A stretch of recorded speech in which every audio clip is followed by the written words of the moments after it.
has evolved since you were a high school student? Wow. Well, a lot of the things that kids do today haven't changed. You know, they still talk bad about each other. They still pick on each other, and you know, a lot of it is just because of youth. The difference today is that when you left school, you could turn some of that stuff off. You know, you could ignore it. You can't anymore. I mean, you guys are walking around with, you know, some of that garbage right in your pocket, you know, in your cell phone. So you pick up your phone, where no matter where you are, and there it is. So I don't think the attitude, I don't think bullying has changed. I think bullying has been going on since the time of the ancient Greeks. But I think the difference now is it's in your face and it's harder to walk away from. Okay. Next question. Good What are your question. thoughts? Thank you. What are your thoughts on the direction of social media in today's teenage society? I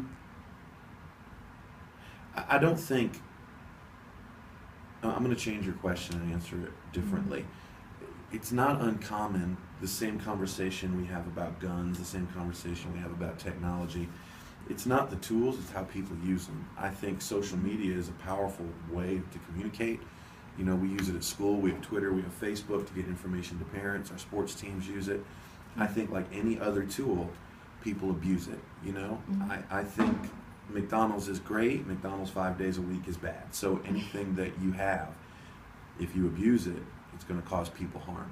And I think social media is the same way. It's an amazing invention, but it just gets abused by people for bad purposes. Okay. Do you feel, based on your opinion, do you feel like the current state of social media is more damaging or more beneficial for teenagers?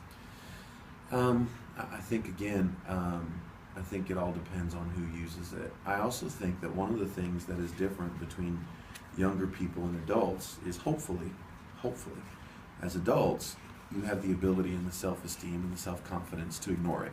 I mean, I know people put horrible things about me online. I don't care. You know, teachers have come to me upset because things are posted online, but then they say, well, it is what it is. I think for kids, for young people, who, especially girls, and it's hard, I have 3 teenage daughters, it's hard being a teenage girl. I think it's hard to ignore it. And that's where I think the damage comes in. And that's where I think it's harmful. By itself, social media is just a website. It's just an app. It's all on how people use it. The last question is, how do you see the use of anonymous social media in the future?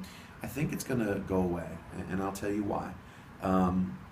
One is social media is based on money, and we already know that Yik Yak is having a hard time finding investors, because when you do a Google search for Yik Yak, it is tied to school bullying, it's tied to threats, it's tied to you know, even some school districts have already filed some lawsuits.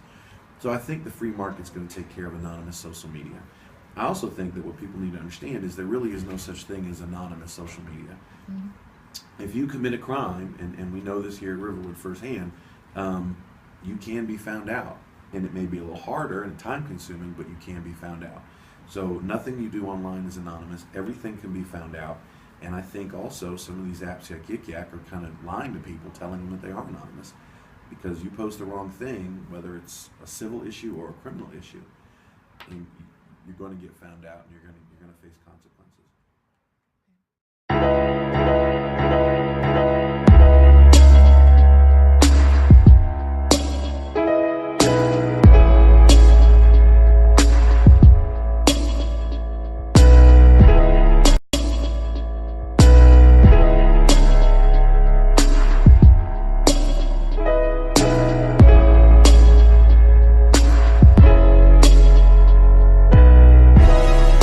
Tell me what you say.